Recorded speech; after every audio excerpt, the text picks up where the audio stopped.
નમસ્કાર વિદ્યાર્થી મિત્રો, કેમ છો? મજામાં ને? ઓકે, આજ તો બહુ ઉત્સાહી લાગો છો. કેમ? શું કેમ? ધી એન્ડ લાવવાનો છે ચેપ્ટરનો આપણે. બરાબર. છેલ્લે તમે ક્રિસ્ટલ ફિલ્ડ થિયરી CFT નું ડિટેલમાં માહિતી તમે મેળવી લીધેલી છે. એની મર્યાદા પણ તમે સમજી લીધી છે. વ્યવસ્થિત રીતે તૈયાર કરી નાખેલું હશે.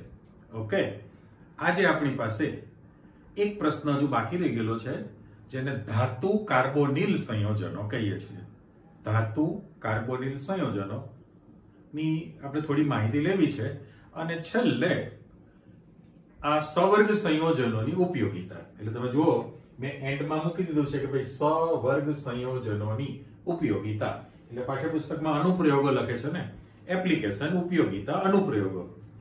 હવે તમારી પાસે જો બોક્સ આપણે તૈયાર કરી દેલા છે, અને દરેકમાં જે જે તમારે ઇન્ડિવિડ્યુઅલ ક્વેશ્ચન પૂછવાના છે, એટલે ક્યુ ની નિશાની આપણે આવી ગઈ, અને 8 બાબતો તમારી પાસે આવી જશે.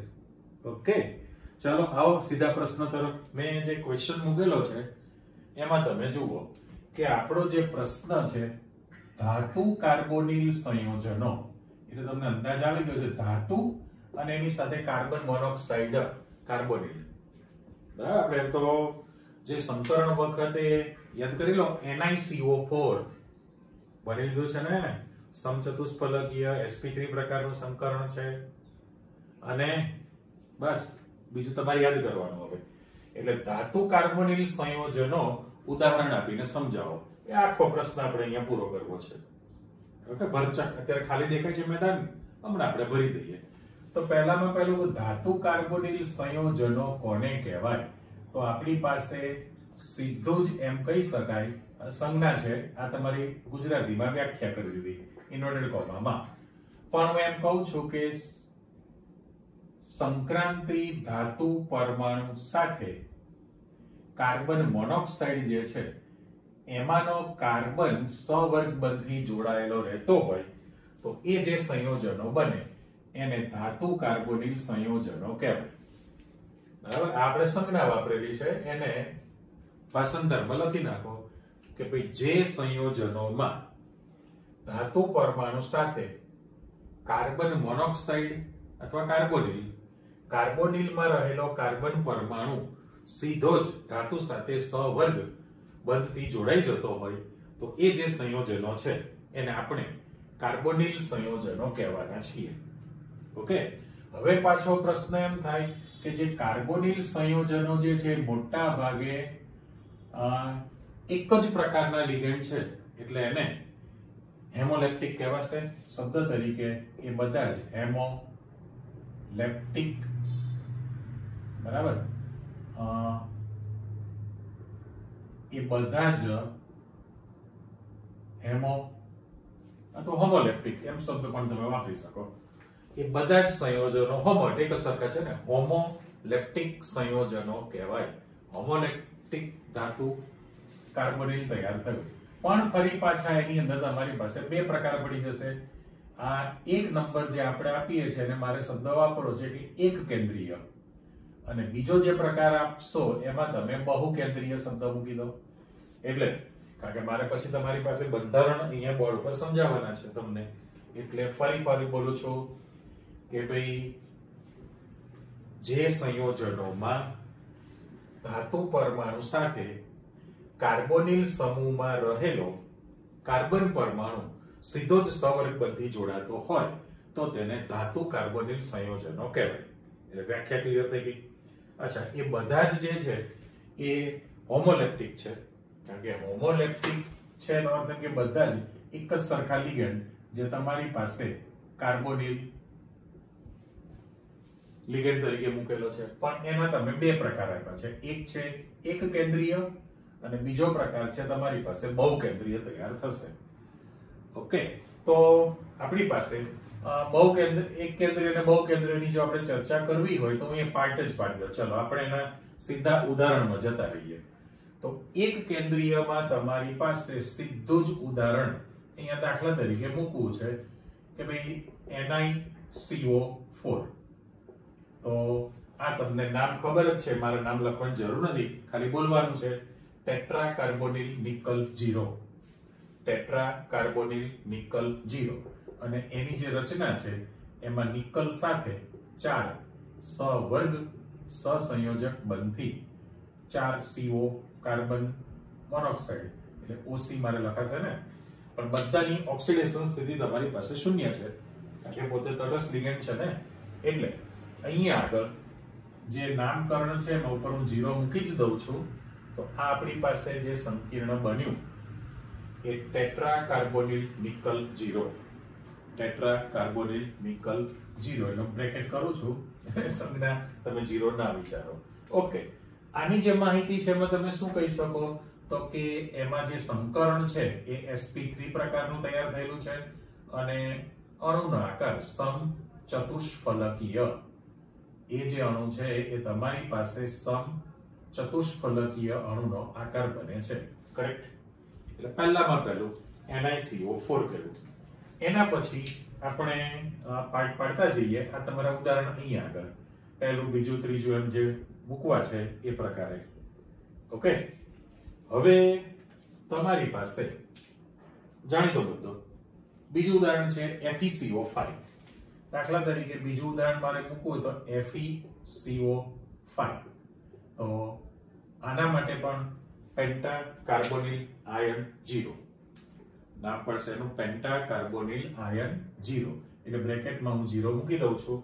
પણ એ જે સ્ટ્રક્ચર છે એ ત્રિકોણીય દ્વિપિરામિડલ છે ને, એટલે એમાં સંકરણ જે છે તમારી પાસે DsP3, કારણ કે 3 ને 2 5 કરવા છે, સંકરણ એક 3D એક 4s 3 4p, DsP3 પ્રકારનું સંકરણ થાય, અને એનો આકાર તમારી પાસે જે તૈયાર થવાનો છે એ કેવો બનવાનો છે, ત્રિકોણીય દ્વિપિરામિડલ છે. એટલે હું અહીંયા નામ આપી દઉં કે ભાઈ ત્રિકોણીય દ્વિપિરામિડલ. ઓકે, ત્રિકોણીય દ્વિપિરામિડલ બન્યું. તો એની રચના કેવા પ્રકારની થશે? આપણે જાણીએ છીએ કે ભાઈ Fe જે છે એ મધ્યસ્થ ધાતુ છે, એની સાથે સરખા 3 ખૂણે 120 ડિગ્રીના ખૂણે એક જ સમતલમાં 3 CO જોડેલા હોય, એટલે હું લખીશ OC OC. ઓકે, પાઠ્યપુસ્તકમાં સવર્ગની નિશાની નથી મૂકી, ખાલી એરો જ મૂકેલો છે, પણ આપણે બંધ છે એવું કહીએ છીએ. અને અહીંયા આગળ 90 ડિગ્રીએ ફરી પાછા 2 CO તમારી પાસે જોડાઈ ગયેલા છે, એટલે આમ અંદાજ આવે એટલે ખાલી વચ્ચે હું આમ ત્રિકોણ મૂકી દઉં છું, તો એ ત્રિકોણીય દ્વિપિરામિડલ રચના બનેલી કહેવાય. રાઈટ? એટલે FeCO5 તૈયાર થયેલું છે. NiCO4 FeCO5 પણ હવે એક કેન્દ્રીય છે, એટલે એમાં ધાતુ પરમાણુ એક જ છે. એવી રીતે હજુ ત્રીજું તમારી પાસે છે CrCO6. Cr તમારી પાસે CO6, તો એનું નામ પણ hexa carbonyl chromium 0, hexa carbonyl chromium 0 છે. હવે એમાં જે સંકરણ છે D2sp3 પ્રકારનું, D2sp3 પ્રકારનું સંકરણ થશે, અને અણુનો આકાર તમારી પાસે અષ્ટફલકીય છે. કાકા તો આપણું સંકરણની દુનિયા ભણી ચૂકેલા છીએ કે D2sp3 પ્રકારનું સંકરણ થાય અથવા sp3D2 પ્રકારનું, આંતરિક અથવા બાહ્ય, બંનેમાં આકાર બદલાતો નથી, અષ્ટફલકીય જ તમારી પાસે રહેવાનો છે. અષ્ટફલકીય રચના માટે આ ક્રોમિયમ છે, સરખા 4 ખૂણે તમે 4 CO મૂકવાના છો, એટલે અહીંયા લખાશે OC, અહીં પણ લખાય OC, પણ લંબ દિશામાં 90 ડિગ્રીએ બીજા 2 CO તમે મૂકશો. એટલે મારે અહીંયા આગળ જો બનાવવું હોય તો એ અષ્ટફલકીય આકાર તમારી પાસે તૈયાર થયો. પેલું ત્રિકોણીય દ્વિપિરામિડલ હતો અને સમચતુષ્ફલકીય છે. બરાબર? આપણે કહેલું છે કે માત્ર તમારે અહીંયા ધાતુ બદલી નાખવાની છે. જો તમે ધાતુ બદલી નાખો તો અલગ અલગ પ્રકારના બનવા બનશે. એટલે આ એક કેન્દ્રીય થયું છે કે એમાં ધાતુ પરમાણુ એક જ છે. પણ હવે છે બહુ કેન્દ્રીય. તો બહુ કેન્દ્રીયમાં તમારી પાસે એક કરતા વધુ ધાતુ પરમાણુ રાખવું પડે. તો એના માટે તમારું જે ઉદાહરણ આપેલું છે એમાં પહેલું સેમ્પલ આપણે મૂકીએ છીએ. દાખલા તરીકે Mn2 એટલે મેંગેનીઝના 2 પરમાણુ છે અને CO10 કરીએ. ઓકે, મેંગેનીઝ છે એનો ઓક્સિડેશન આંક તો તમારી પાસે 0 છે એટલે મેં અહીંયા 0 મૂકી દીધું છે, પણ આના માટે આપણે શોખથી નામ આપી દઈએ તમને. તો નામ કેવું પડશે? 10 એટલે ડેકેન કહેવાય ને, ડેકા કાર્બોનિલ ડાયમેંગેનીઝ 0 નામ લખીએ. ચાલો, તો આનું નામ પડે ડેકા કાર્બોનિલ ડાયમેંગેનીઝ, પણ એનો ઓક્સિડેશન આંક છે 0 એટલે મેં સમાડી દીધું ત્યાં. ઓકે, ડેકા કાર્બોનિલ ડાયમેંગેનીઝ 0 બન્યું છે.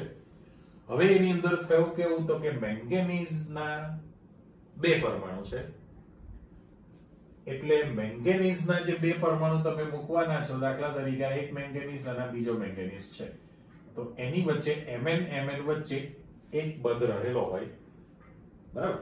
એટલે એકચ્યુઅલી જેમાં ત્રિકોણીય દ્વિપિરામિડ છે એ રીતે ચોરસ પિરામિડલ હોય. ચોરસ પિરામિડલમાં થયું કેવું તો કે 4 અને એક લંબ, એટલે 5 થયા ને. એક જ સમતલમાં 4 ને 90 ડિગ્રી એક છે 5, તો 5 + 5 10. તો 2 ચોરસ પિરામિડલ જે હોય એની ગોઠવણી છે. હવે આના માટે જે તમે મૂકશો તો રચના તમારી પાસે 10 કરવાના છે. એટલે ઓફિશિયલી ચોરસ પિરામિડલ ક્યારે બને તો કે 2 4 સમતલમાં ને એક ઉપર છે તો ચોરસ પિરામિડલ થયું કહેવાય. એટલે આપણે હવે હું લાઇનિંગ નથી મૂકતો, એટલે એક CO અહીંયા OC લખાશે, બરાબર? એ રીતે અહીંયા આગળ એક જ સમતલમાં તમે આ 4 મૂકેલા છે, 1 2 3 4, અને આ જે મૂકશો એ તમારી પાસે CO પાંચમું થયું, રાઈટ? એ જ રીતે અહીંયા પાછું તમે આપી દો તો આ 1 2 3 4 અને 5, આ એક CO, બીજો CO, અહીંયા OC લખાશે, અહીંયા પણ OC લખાશે અને અહીંયા CO લખાશે. એટલે ઇન શોર્ટ તમને અંદાજ આવી ગયો કે ભાઈ ચોરસ પિરામિડલ જે હતું, ચોરસ પિરામિડલ એવા 2 ચોરસ પિરામિડલ માં જોઈન્ટ થયેલું કહેવાય. એટલે ડેકા કાર્બોનિલ ડાયમેંગેનીઝ અંડરલાઈન મૂકું છું. તો પહેલું ડેકા એટલે 10 અને ડાય એટલે 2. ચલો, આની જેવું હજુ એક તમારી પાસે ઉદાહરણ છે. હવે એની અંદર જે બનાવવાનું છે એમાં કોબાલ્ટની સંખ્યા, કોબાલ્ટ જે છે એ 2 લેવાય છે, CO ટ્વાઇસ અને કાર્બન મોનોક્સાઇડ છે, CO ટ્વાઇસ અને CO. તો એના માટે 8 કરવું છે અહીંયા આગળ, બરાબર?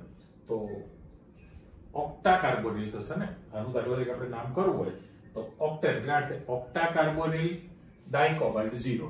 એટલે અહીંયા ઓક્સિડેશન સ્થિતિ તો તમારી હું કોબાલ્ટમાં 0 મૂકી જ દઉં છું, પણ નામ લખીશું તો octa carbonyl. Okay, octa carbonyl ડાયકોબાલ્ટ, કોઈ પ્રત્યય પૂર્વક ના લાગે ભાઈ, કોબાલ્ટ 0. હવે આ જે સ્ટ્રક્ચર છે એની અંદર પરિસ્થિતિ કેવી થવાની છે તો મેં કહ્યું એ પ્રમાણે આપણે આ 2 કોબાલ્ટના ધાતુ પરમાણુ મૂકી દીધા છે. એમની વચ્ચે જે બંધ બનવાનો છે એ કેવી રીતનો બનશે કોબાલ્ટ વચ્ચે? તો કે એમાં આ C double bond O carbonyl અને અહીંયા પણ C double bond O carbonyl, આ રીતનું મેં ગોઠવણી કરી. તો 2 કાર્બોનિલ, 2 જે કાર્બોનિલ છે એ આ રીતની ગોઠવણીમાં તૈયાર થયેલા હોય. એટલે ટોટલ આપણે 8 કરવા છે, તો 2 મેં રેડ પેનથી મૂકેલા છે, બાકીના કેટલા વધ્યા તો 3. આ એક CO, બીજો CO અને આ ત્રીજો CO. પણ અહીંયા લખાણ આપશો તો તમારે બધામાં OC, OC અને OC લખવું પડે. રેડી? એટલે વચ્ચે આ જે ડિવાઈડર છે હું ગ્રીન પેનથી પાછું મૂકી દઉં એટલે તમારી બ્લેક નિશાની ન આવે. તો 3 ને 3 6 ને 2 8 થઈ એટલે ઓક્ટા એટલે 8, ડાય એટલે 2. પણ એમાં 2 જે છે એનું જોડાણ તમારી પાસે કાર્બોનિલ સમૂહ થી જોડાણ થયેલું છે આની અંદર. એટલે એક કેન્દ્રીય અને બહુકેન્દ્રીય હોમોલેપ્ટિક હોય ધાતુ સાથે કાર્બોનિલનો સીધો જ કાર્બન સહવર્ગ બંધથી જોડાઈ જતો હોય. એટલે આટલો ટુકડો તમારી પાસે પૂર્ણ થઈ ગયેલો છે. પણ એક હવે વિશિષ્ટ પ્રકારની માહિતી તમારી પાસે આવે છે. એમાં શું કહે છે કે જે વસ્તુ તો આની આ છે, પણ પ્રશ્ન એમ થયો કે ભાઈ કાર્બન મોનોક્સાઇડ છે C∼ O. ઓકે, આ કાર્બન મોનોક્સાઇડ છે અને આ તમારી પાસે મેટલ છે. લખાણ બધું ભાષાંતર આપેલું છે. આ મેટલ. હવે પરિસ્થિતિ એવી થાય કે આ જે M-CO જે બંધ બને છે એની અંદર બે પ્રકારના બંધ બની શકે. બરાબર, એમાં સિગ્મા બંધ પણ બની શકે છે અને પાઈ પ્રકારનો બંધ પણ હાજર હોય છે. એવું ક્યારે બને? તો આપણે એવી આકૃતિ મૂકી શકીએ કે માની લો કે બ્લુ કલરનું અહીંયા મૂકું છું ને આના માટે બ્લુ કલર મૂકું છું, રાઈટ? આખી એક કક્ષક આપણે તૈયાર કરી. માત્ર કાર્બન મોનોક્સાઇડમાં કાર્બનને ધ્યાનમાં લીધેલું છે અને આ જે મૂકું છું એ ગ્રીન કલરથી મૂકું છું. આને પણ હું ગ્રીન કલરથી મૂકી દઉં અને આને ગ્રીન કલરમાં આપણે મૂકેલું છે. રેડી? આ લગભગ આકૃતિ તમારી પાસે અંદર આપેલી છે. માત્ર મારે તો એવી સમજૂતી આપવાની છે કે ભાઈ સિગ્મા બંધ ક્યારે બને અને પાઈ પ્રકારનો બંધ ક્યારે બને. તો કે સિગ્મા બંધની જે રચના છે એ સિગ્મા બંધની રચનામાં તમને એવું કહે છે કે જ્યારે કાર્બન પરમાણુ પોતાના અબંધિત ઇલેક્ટ્રોન યુગ્મ જે છે એ ધાતુ પરમાણુની ખાલી કક્ષકમાં દાખલ કરી દે. ધાતુ પરમાણુની ખાલી કક્ષકમાં જો દાખલ કરી દે તો એમની વચ્ચે M' C જે બંધ બનવાનો છે, M' C એ બંધનો જે પ્રકાર બની જાય એ તમારી પાસે કેવો બનવાનો છે? સિગ્મા પ્રકારનો બંધ બને. એટલે અહીંયા હું એરો આ રીતે મૂકી દઉં કે આ જે તમે મૂકેલું છે આને હું ચેન્જ કરી દઉં. ચલો, એટલે સિગ્મા બંધની રચના કેવી રીતની થઈ? તો કે કાર્બન મોનોક્સાઇડ પાસે રહેલા અબંધકારક ઇલેક્ટ્રોન યુગ્મ એ ધાતુ પરમાણુની જે ખાલી કક્ષક છે, ખાલી કક્ષક એમાં ઇલેક્ટ્રોન યુગ્મને દાખલ કરે એટલે M' C પ્રકારનો સિગ્મા બંધ બની ગયો. ઓકે, હવે રિવર્સ છે. તો જે કાર્બન મોનોક્સાઇડ છે એની અંદર બંધ પ્રતિકારક આણ્વીય કક્ષક એટલે ABMO જે હોય, એન્ટી બોન્ડિંગ મોલેક્યુલર ઓર્બિટલ, પણ એ કેવા પ્રકાર છે? પાઇસ્ટાર પ્રકારની હોય જે ખાલી છે. ABMO જે ખાલી કક્ષક પડેલી છે કોની? કાર્બન પરમાણુ પાસે. અને હવે ધાતુ પરમાણુની જે આ ડી કક્ષક છે, ડી કક્ષક એમાં જે અબંધકારક ઇલેક્ટ્રોન યુગ્મ છે તો યુગ્મિત ઇલેક્ટ્રોન છે. એ યુગ્મિત ઇલેક્ટ્રોન કાર્બન પરમાણુની બંધ પ્રતિકારક આણ્વીય કક્ષકમાં ઇલેક્ટ્રોન આપે એમાં ગોઠવી દેશે. તો એ જે બંધ બનવાનો છે પાઈ પ્રકારનો બંધ બનશે અને અહીંયા જે તમે બંધ બનાવેલો છે એ સિગ્મા પ્રકારનો બંધ બને છે. એટલે હવે મારે જો પાઈની ચર્ચા કરવી હોય તો તમારી પાસે એવું લખી શકાય કે ભાઈ M' C એ એક પાઈ પ્રકારનો પણ બંધ બની શકે. એટલે એકચ્યુઅલી કેટલા બંધ બન્યા? 2. ક્લિયર? પણ આને વિરુદ્ધ ઘટના થઈ કહેવાય ને, રિવર્સ ડોનર થયું, રિવર્સ ડોનેશન કહેવાય. કારણ કે અત્યાર સુધી આપણે માનીએ છીએ કે લિગેન્ડ જ ઇલેક્ટ્રોન યુગ્મનું દાન કરે. ચલો, એ દાન કરે એટલે સિગ્મા પ્રકારનો બંધ બની ગયો કાર્બોનિલમાં. પણ જો ધાતુ પરમાણુની ડી કક્ષકના યુગ્મિત ઇલેક્ટ્રોન એ કાર્બન મોનોક્સાઇડમાં કાર્બન પાસેની બંધ પ્રતિકારક જે આણ્વીય કક્ષક હોય જે ખાલી છે એની અંદર ઇલેક્ટ્રોનને ગોઠવી દે તો એ જે બંધ છે પાઈ પ્રકારનો બંધ તમારી પાસે બની શકે. ક્લિયર? એટલે આ ધાતુ કાર્બોનિલ સંયોજનોની તમને ટૂંક નોંધ પૂછે તો આ જે ચર્ચા કરી એ બધી જ માહિતી એમાં આવશે. ક્લિયર? ઓકે, વધુ આગળ ચાલો. હવે જેટલો ફરકાવો છે તો એની અંદર આ જેટલા મુદ્દા લખેલા છે બધાની ઇન્ડિવિડ્યુઅલ આપણે ચર્ચા કરતા જઈએ. તો સવર્ગ સંયોજનોની ઉપયોગિતા. ચલો, એની ઉપયોગિતા તમારે જે સમજાવી છે એ સમજૂતીમાં પહેલામાં પહેલું રાસાયણિક વિશ્લેષણ, બરાબર, એને એનાલિટિકલ કેમિસ્ટ્રી કહેવાય. એટલે રાસાયણિક વિશ્લેષણ શબ્દ મૂકેલો છે તો અંદાજ તમને આવી ગયો કે ભાઈ વૈશ્લેષિક રસાયણની અંદર આનો સંકીર્ણ સંયોજન અથવા સવર્ગ સંયોજનનો મહત્તમ ઉપયોગ થઈ શકે છે. હવે એમાં આ રાસાયણિક વિશ્લેષણની અંદર કયા સંયોજનો વપરાશે? તો પહેલામાં પહેલું તમે જાણો છો EDTA, બરાબર, ethylene diamine tetra acetate, EDTA ષટદંતીય લિગેન્ડ છે તમારી પાસે. પછી DMG, આનું નામ છે ડાયમિથાઇલ ગ્લાયોક્સાઇડ છે. ત્યાર પછી તમારી પાસે છે આલ્ફા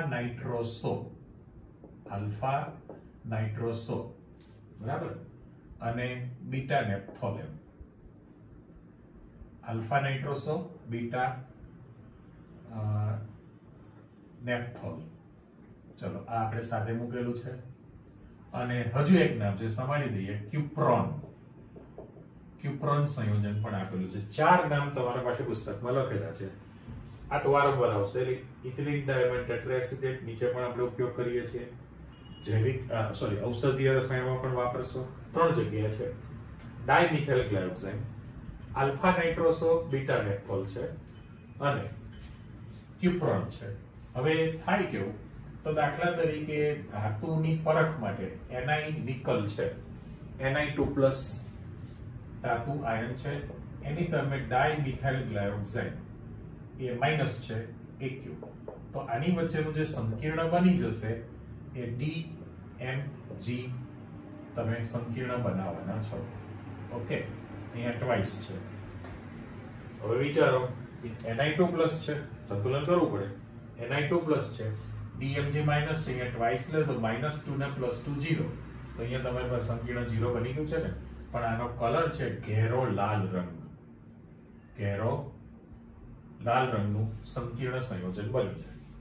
એટલે નિકલની ડાયમિથાઇલ ગ્લાયોક્સાઇડમાં જે નામ લખેલું છે ડાયમિથાઇલ ગ્લાયોક્સાઇડમાં, ચલો એક જગ્યા છે તો મૂકી દઈએ નામ આપણે ડાયમિથાઇલ ગ્લાયોક્સાઇડમાં, બરાબર, છૂટા શબ્દો બોલવાના. ડાયમિથાઇલ ગ્લાયોક્સાઇડ છે. તો એ ધાતુ જે છે, ધાતુની પરખ કરવા માટે અને એનું કેટલું પ્રમાણ છે એ પરિમાપન માટે પણ આ પદ્ધતિ વાપરવામાં આવે છે. એટલે રાસાયણિક વિશ્લેષણમાં એનાલિટિકલ કેમિસ્ટ્રી, વૈશ્લેષિક રસાયણમાં, ગુજરાતી શબ્દ પૃથ્થકરણ રસાયણ, એનાલિટિકલ વૈશ્લેષિક રસાયણનો મેક્સિમમ ઉપયોગ થતો હોય છે. ધાતુ આયનની પરખ માટે અને એનું કેટલું પ્રમાણ છે પરિમાપન માટે વાપરી શકાય. હવે એ કોલેજ લેવલના મુદ્દા છે તમારી પાસે. એમાં ગ્રેવીમેટ્રી શબ્દ છે, ભારાત્મક પૃથ્થકરણ, એ વિશિષ્ટ પ્રકારની ટેકનિકથી એને માપવામાં આવતું હોય. એ કોલેજનો ટોપિક છે, અત્યારે તમારી સમજ બહાર છે. ઓકે, બીજો મુદ્દો તમે કીધું છે પાણીની કઠિનતાનું માપન છે. હવે 11મા ધોરણમાં તમે શીખી લીધેલું છે કે કઠિનતા કોને કહીએ છીએ? કે જો પાણીમાં Ca2+ અથવા મૂકી દે Mg2+, Ca2+ અથવા Mg2+ આયનોની જો હાજરી હોય તો એને આપણે કઠિન પાણી કહીએ છીએ. એ કઠિનતા તમારે દૂર કરવી છે. તો એના માટે શું કરવામાં આવે છે? તો કે Na2 અને EDTA. હવે EDTA જે છે, ઇથિલિન ડાયમાઇન ટેટ્રા એસિટેટ, એની સંયોજકતા તમે જાણો છો. 4- મારે લખાશે, આના માટે મારે માઈનસ લખી શકાય ઉપર. તો EDTA 4- છે. ઓકે, હવે Na2 છે, આ જો આપણે સંકીર્ણ બનાવવું હોય તો તમારી પાસે Na+2 એટલે સંકીર્ણ -2, EDTA -4 છે. એટલે સંકીર્ણ તરીકે તમારી પાસે ઝેડની સંયોજકતા કેટલી બનવાની છે? Na2 EDTA. આ એક્ચ્યુઅલી સંયોજન જ છે તમારી પાસે.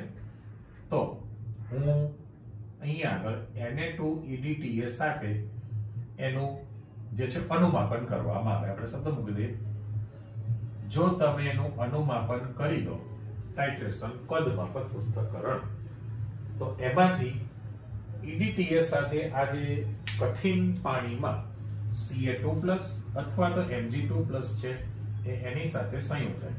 એટલે આપણે કીધું છે કે આની સાથેનું અનુમાપન કરવામાં આવે. તો આપણે તૈયાર કરીએ સમીકરણ કે દાખલા તરીકે Ca2+ આયન છે, બરાબર, અને આ જે લખીએ છીએ એમાં તમે Na2 EDTA આપી દો. Na2 EDTA જો પ્રક્રિયા થાય તમારી પાસે તો જે સંકીર્ણ બનવાનું છે એમાં Na3 જે છે એ બાદ રહેશે અને કેલ્શિયમ સાથેનું સંકીર્ણ તમે બનાવવાના છો. એટલે Ca અને EDTA હું મૂકી દઉં અને આ બ્રેકેટ છે. ઓકે, એટલે અહીંયા આગળ જે તમે સંયોજન બનાવેલું છે એ Na3 Ca EDTA તૈયાર કરેલું કહેવાય. અને સાથે સાથે તમે આમાં સોડિયમ જે છે એ દૂર કરી શકવાના છો. સોડિયમ જે છે તમે એની અંદર દૂર કરી શકો. એટલે કેલ્શિયમ જે છે, કેલ્શિયમ Ca+2 આયન એ Na2 EDTA સાથે સંયોજાય તો સામે તમારી પાસે Na3 Ca EDTA કર્યું છે. હવે એ અષ્ટફલકીય છે એટલે ટ્રેપ કહેવાય ઇંગ્લિશ વર્ડ. કેલ્શિયમ એની સાથે જોડાઈને અષ્ટફલકીય સંકીર્ણ તૈયાર કરી દેશે.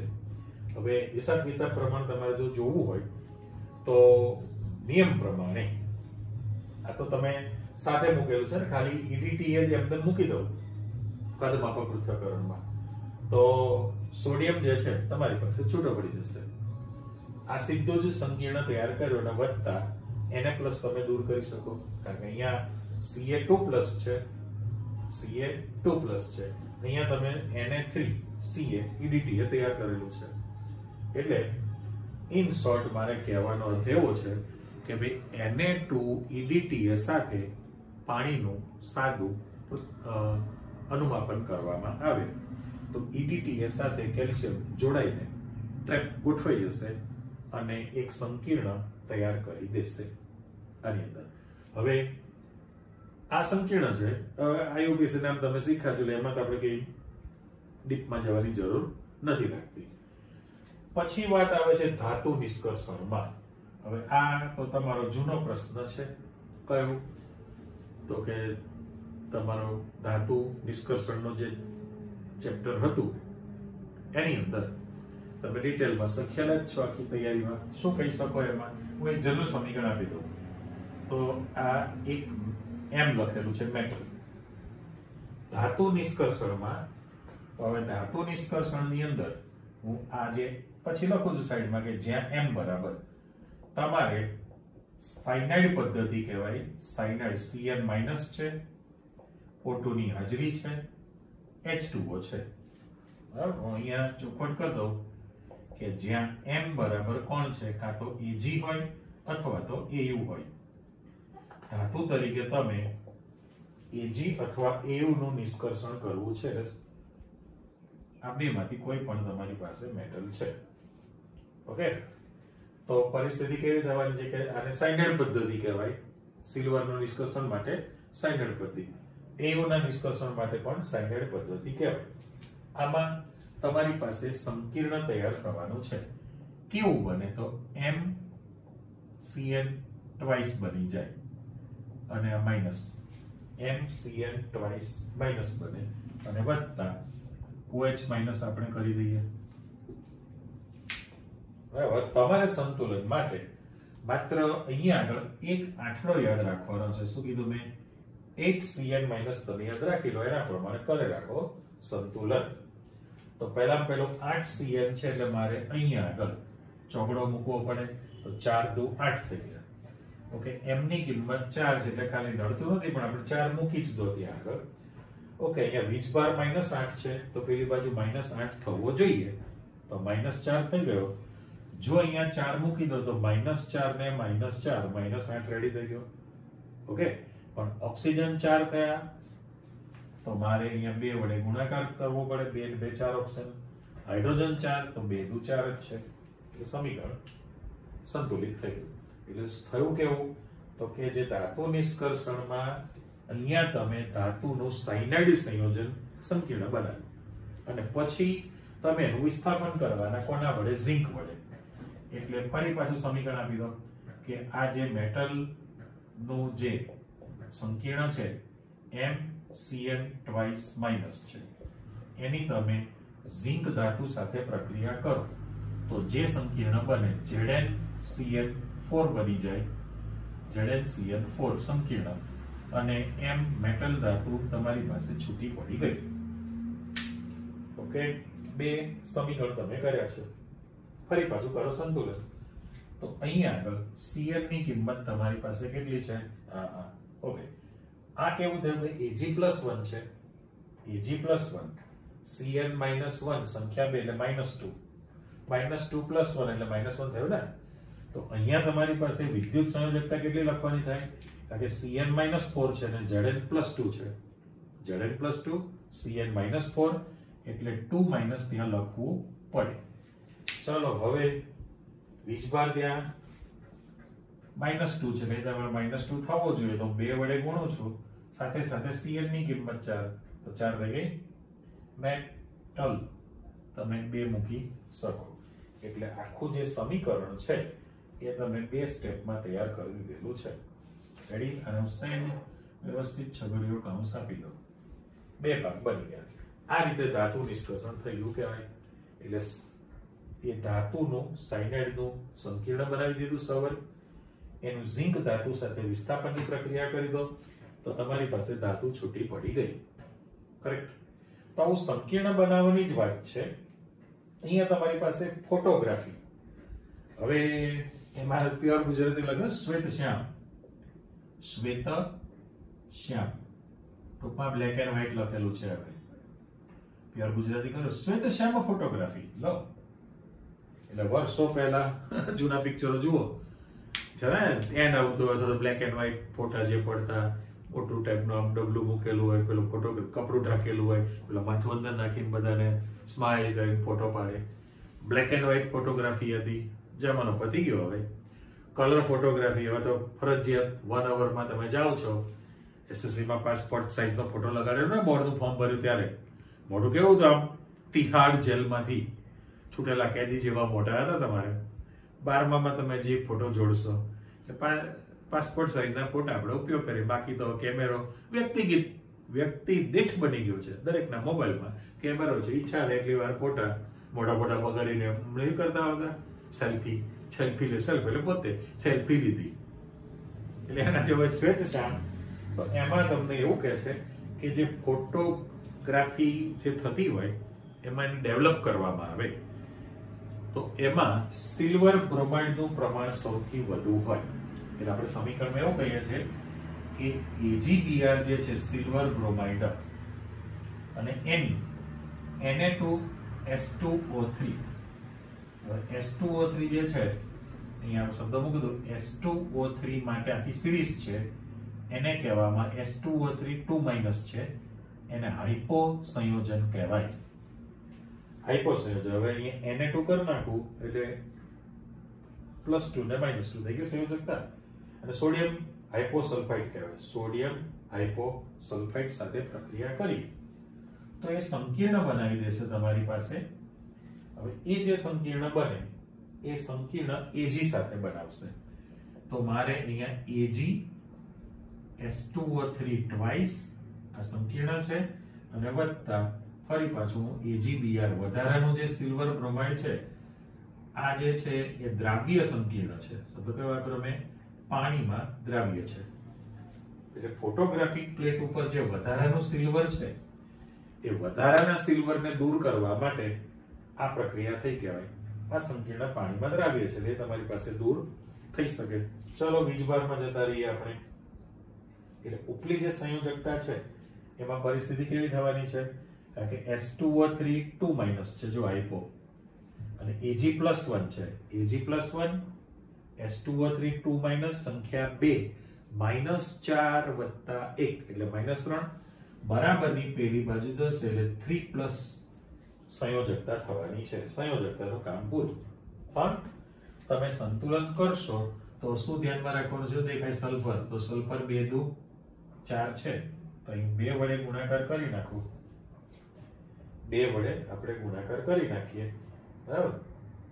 તો આ જે Na2S2O3 તમે મૂકેલું છે ત્યાં Ag સાથે મારે અહીંયા ખોટું લખ્યું છે ને NaBr કરવું પડશે.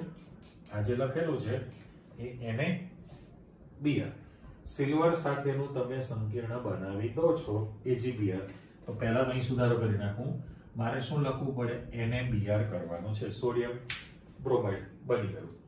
હવે પરિસ્થિતિ કેવી થઈ તમારી પાસે કે ભાઈ આ સલ્ફર 2 દુ 4 એટલે 2 મૂકી દો તો સોડિયમ તમારી પાસે 2 દુ 4 છે, ઓક્સિજન તો 3 દુ 6, 3 દુ 6 પ્રશ્ન પતી ગયો, બરાબર? પણ Ag ની કિંમત જે છે, Ag ની કિંમત અહીંયા સોડિયમ 2 દુ 4 છે, તમારે અહીં કેટલા મૂકવા પડે?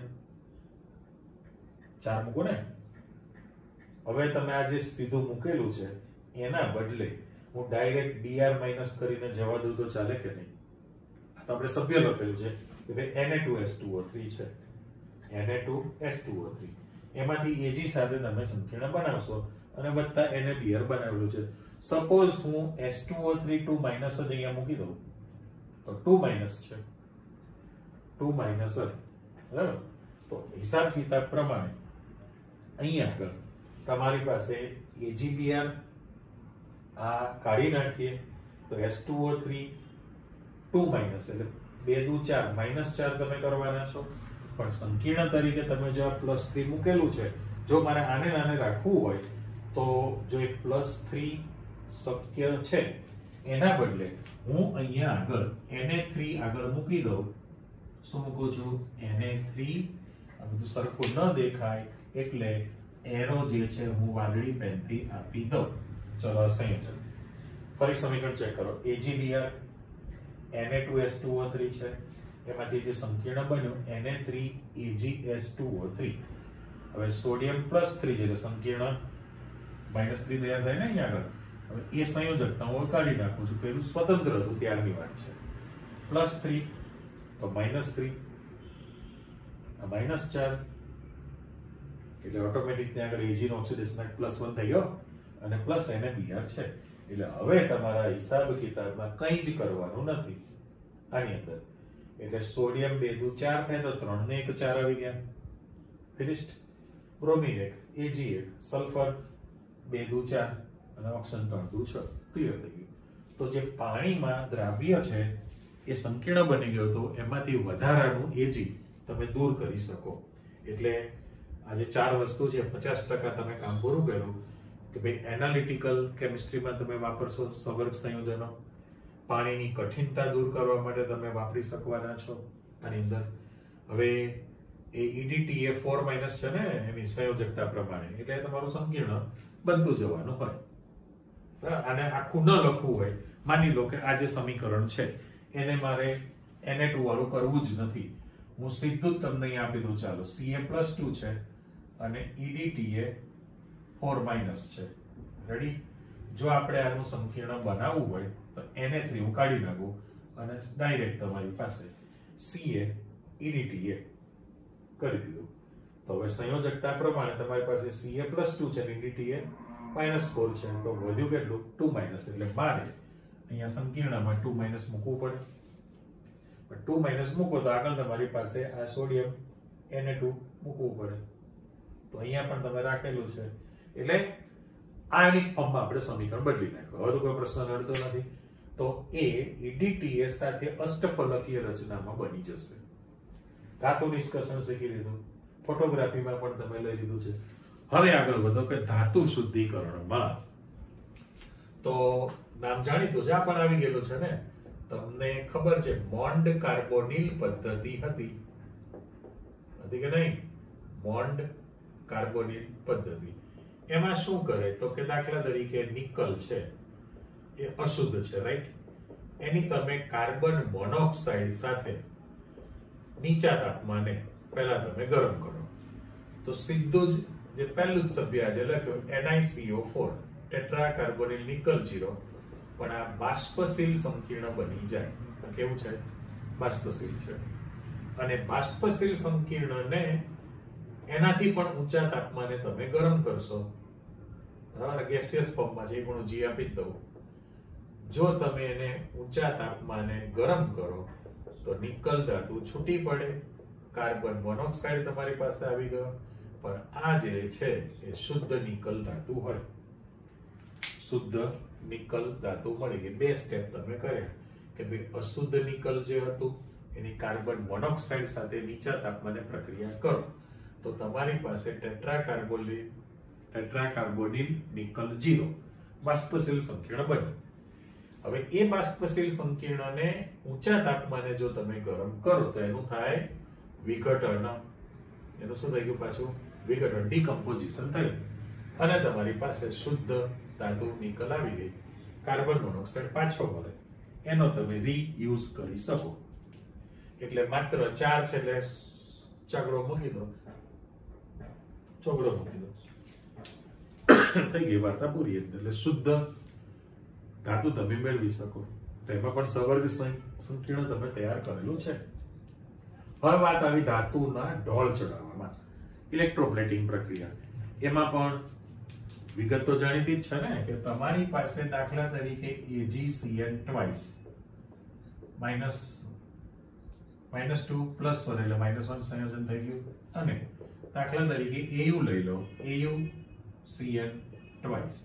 તો હવે ફરી પાછું AuCN ટ્વાઇસ -1 સંકીર્ણમાં, બરાબર, -2. તો આ જે સંકીર્ણ સંયોજન છે તમારી પાસે સાયનાઇડ સ્વરૂપનો, તો એક્ચ્યુઅલી તો આ સવર્ગ સંયોજન છે.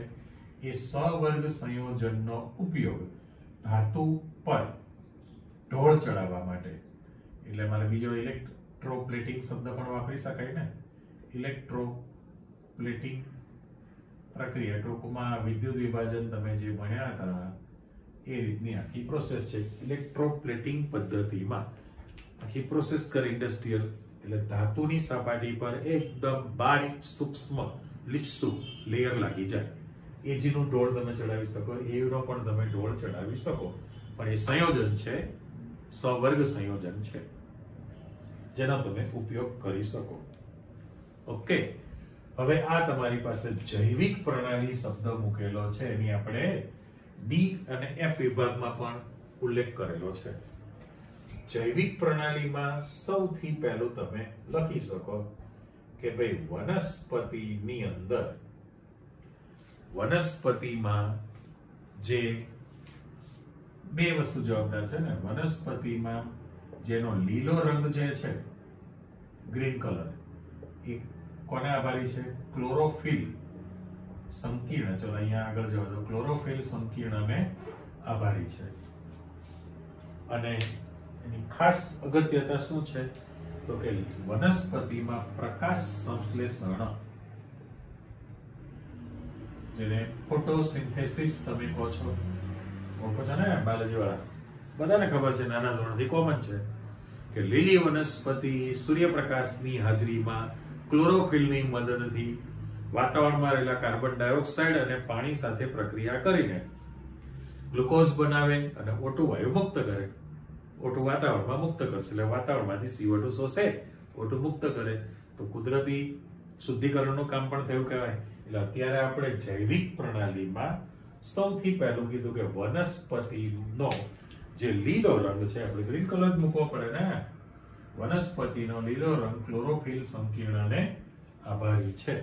અને ક્લોરોફિલ સંકીર્ણમાં ધાતુ તરીકે કોની હાજરી હોય તો કે મેગ્નેશિયમ ધાતુની હાજરી હોય. Mg ધાતુનું આ સંકીર્ણ છે. ઓકે, પ્રકાશ સંશ્લેષણમાં અગત્યનો ભાગ ભજવે. પછી આપણે કહીએ કે રુધિરનો લાલ રંગ જે છે, રુધિરનો લાલ રંગ શેને આભારી છે તો કે હિમોગ્લોબિન સંકીર્ણને આભારી છે.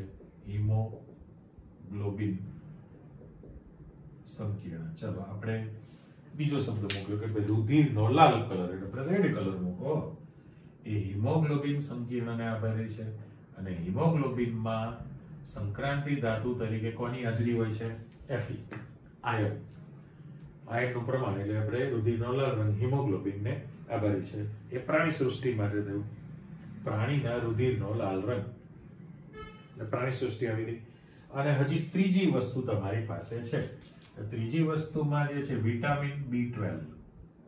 વિટામિન B12 દાખલા તરીકે આપણે લખીએ તો એનું નામ નાના દોરથી જાણો છો, સાયનોકોબાલેમાઇન. સાયનોકોબાલેમાઇન તમે ઓળખો છો, વિટામિન B12. અને વિટામિન B12 માં ધાતુ તરીકે કોણ હોય છે? કોબાલ્ટ. એમાં કોબાલ્ટ ધાતુની હાજરી હોય છે. આ ત્રણ વિગત તો પરિચિત છે. ક્લોરોફિલ વનસ્પતિ સૃષ્ટિમાં, રુધિરમાં પ્રાણી સૃષ્ટિમાં હિમોગ્લોબિન સંકીર્ણ છે. હિમોગ્લોબિનનું કાર્ય પણ શું છે કે શ્વસનની પ્રક્રિયા દરમિયાન વાતાવરણમાંથી O2 મેળવે, એ સંકીર્ણ બનાવે એની સાથે શરીરમાં પહોંચે, ત્યાં જઈને O2 મુક્ત કરે અને ગ્લુકોઝના દહનથી જે CO2 મુક્ત થાય, CO2 ત્યાં જોડાય સંકીર્ણમાં, ઉચ્છ્વાસમાં બહાર મોકલે. એટલે શરીરમાં O2 નું વહન કરી શકે છે. અને વિટામિન B12 એ સાયનોકોબાલેમાઇન અને એ કોબાલ્ટ ધાતુનું સંકીર્ણ છે. સાથે સાથે તમારી પાસે બીજા પણ આપેલા છે ઉત્સેચક. હવે જૈવિક ઉત્સેચક જે છે એની અંદર પણ સવર્ગ સંયોજનોની હાજરી રહેતી હોય છે. એટલે એની વિગત પણ તમારી પાસે આવી ગઈ. ઓકે. અને છેલ્લો મુદ્દો તમારી પાસે ઔષધીય રસાયણમાં, એટલે મેડિસિનની અંદર. તો ઔષધીય રસાયણ છે એમાં સૌથી પહેલો મુદ્દો કે ભાઈ વિષાલુ ધાતુ એટલે ઝેરી. વિષાલુ એટલે ઝેરી છે. જો તમારા શરીરમાં વિષાલુ ધાતુ ની હાજરી હોય તો એને દૂર કરવા માટે એને EDTA સાથે પ્રક્રિયા કરવામાં આવે તો EDTA ચિકિત્સા કહેવામાં આવે છે. રાઈટ? એટલે કેવી ધાતુ? તો કે લેડ, TB, શીશુ. દાખલા તરીકે લેડ જેવી ધાતુ હોય, લેડ, તો વિષાલુ ધાતુ નું EDTA સાથે પ્રક્રિયા કરવામાં આવે, EDTA સાથે સંકીર્ણ બની જાય તો શરીરમાંથી દૂર થઈ શકે. સાથે સાથે EDTA ચિકિત્સા પદ્ધતિ કહેવાય. પણ બીજું તમે એવું જાણો છો કે શરીરમાં, બોડીની અંદર જો ગાંઠની વૃદ્ધિ થતી હોય, ગાંઠ જે બને છે એટલે કઈ ડેન્જર વસ્તુ નથી. માત્ર એટલું કહી શકાય કે તો તમે જાણો છો કે ભાઈ બાયોલોજી વાળા નવા કોષ ડેવલપ થતા જાય, જૂનો ઘસારો થાય, નાશ પામે, નવા ડેવલપ થાય. પણ પરિસ્થિતિ એવી કે જરૂરિયાત નથી ત્યાં કોષનું વિભાજન થઈને કોષનો જથ્થો વધતો જાય, એકત્રિત થાય, જેને આપણે ગાંઠ કહીએ છીએ. તો શરીરમાં થતી ગાંઠનો વિકાસ અથવા વૃદ્ધિ, એ ગાંઠની વૃદ્ધિ અટકાવવા માટે સિસ્પ્લેટિન, પ્લેટિનમ પણ કહેવાય, સિસ્પ્લેટિન ન લખ્યું છે, પાછળ મૂકવામાં કોઈ વાંધો નથી, કારણ કે આપણે સમઘટકતા ભણી લીધું છે. એકચ્યુઅલી એ કોણ છે ખબર છે? PTNH3 ટ્વાઇસ અને Cl2. ચલો, આ સિસ પ્લેટિનમનું સંકીર્ણ છે. સિસ એટલે તમને ખબર છે Ml4 સંકીર્ણ છે. ધાતુની એક જ બાજુએ સરખા બે લિગેન્ડ જોડાયેલા હોય તો સિસ પ્લેટિનમનું સંકીર્ણ વાપરી શકાય. તો એ EDTA ચિકિત્સા પદ્ધતિ એ વિષાલુ ધાતુનો નાશ કરવા માટે, લેડ જેવી ધાતુનું શોષણ થયું હોય તો નાશ કરે. શરીરમાં જે બિનઉપયોગી ગાંઠની વૃદ્ધિ, વિકાસ થતો અટકાવવા માટે તમે સિસ પ્લેટિનમ સંકીર્ણનો પણ ઉપયોગ કરી શકતા હો છો. એ રીતે કોઈ પણ ઝેરી અશુદ્ધિ હોય, આપણે ડાયરેક્ટ મૂકી દઈએ, ટોક્સિક એટલે ઝેરી કહેવાય ને, જો શરીરમાં ઝેરી અશુદ્ધિનું પ્રમાણ આવી ગયેલું હોય તો એને દૂર કરવા માટે પણ આવા સવર્ગ સંયોજનોનો ઉપયોગ કરાતો હોય છે. આની અંદર એટલે ટૂંકમાં છેલ્લું પેજ છે એમાંથી ખાસ MCQ હું લખી દઉં છું. આ સવર્ગ સંયોજનોની જે ઉપયોગિતા છે એ પર્ટિક્યુલર તમારા માટે એમાંથી નાના પ્રશ્નો તો ખરા જ, અને MCQ ના લિસ્ટમાં તમને જોવા મળે જ. એટલે આપણે રિવાઇઝ કરવામાં એવું તમે કહી શકો છો કે ભાઈ રાસાયણિક વિશ્લેષણમાં, એનાલિટિકલ કેમિસ્ટ્રીમાં તમે જે ઉપયોગ કરો છો, બીજું પાણીની કઠિનતા દૂર કરવા માટે તમે વાપરી શકો છો. આવી રીતનું અષ્ટફલકીય સંકીર્ણ બની ગયું. ધાતુના નિષ્કર્ષણ માટે સાયનાઇડ સ્વરૂપનું સંકીર્ણ બને, વિસ્થાપન કરીને ધાતુ છૂટી પડે. ફોટોગ્રાફી, બ્લેક એન્ડ વ્હાઇટ ફોટોગ્રાફીમાં જે વધારાનું જે સિલ્વર બ્રોમાઇડ છે એને દૂર કરવા માટે હાઇપો દ્રાવણ સાથે પાણીમાં દ્રાવ્ય સંકીર્ણ બનાવી દો, એ જે દૂર થઈ શકે છે. ત્યાર પછી કીધું મોડ કાર્બોનિલ પદ્ધતિ, ધાતુની શુદ્ધિકરણ પ્રક્રિયા માટે અશુદ્ધ ધાતુમાંથી શુદ્ધ ધાતુ બાષ્પશીલ સંકીર્ણ લાવીને. ત્યાર પછી આવે જે સંકીર્ણ છે એમાંથી ધાતુ પર એકદમ બારીક લીસો સ્તર ચડાવવા, ઢોળ ચડાવવા માટે વાપરી શકાય. જૈવિક પ્રણાલીમાં વનસ્પતિ સૃષ્ટિ ક્લોરોફિલ, પ્રાણી સૃષ્ટિમાં બ્લડમાં હિમોગ્લોબિન છે, વિટામિન B12 છે, એ દરેક કઈ ધાતુનું સંકીર્ણ છે. અને ઉત્સેચક, જૈવિક ઉત્સેચકો જે છે જૈવિક પ્રક્રિયામાં વપરાતા, એમાં પણ આપ્યું છે ડી પેનિસિલિનિયમ એવું નામ આપેલું છે, બીજા 2-3 નામ આપેલા છે, એ ઉત્સેચક તરીકેનો ઉપયોગ થાય. અને ઔષધીય રસાયણમાં ગાંઠનો દૂર કરવા માટે, ગાંઠની વૃદ્ધિ વિકાસ અટકાવવા સિસપ્લેટિનમ સંકીર્ણ વપરાય. વિષાલુ ધાતુનું શોષણ થયું તો ઈડીટીએ ચિકિત્સા પદ્ધતિ વાપરી શકાય. ઝેરી અશુદ્ધિનું પ્રમાણ છે એ પણ તમે ઈડીટીએની મદદથી દૂર કરી શકો છો. આની અંદર જે કીધું ને, લેડ જેવી અશુદ્ધિ હોય તો દૂર કરી શકાય. એટલે ટૂંકમાં છેલ્લે તમે જે વિગત શીખ્યા છો એમાં આજના લેક્ચરમાં ધાતુ કાર્બોનિલ સંયોજનોની ચર્ચા આવી ગઈ અને એની ઉપયોગિતા આવી ગઈ. તમારું આખું ચેપ્ટર પૂરું થઈ ગયું. સિસ્ટમેટિક તૈયાર કરી રાખો. ઘણા માર્કનું બોર્ડમાં આવે છે, પ્રિપરેશન કરો. નવા ટોપિક લઈ ફરી ભેગા થઈશું. ત્યાં સુધી રજા લઈએ. આવજો, બાય.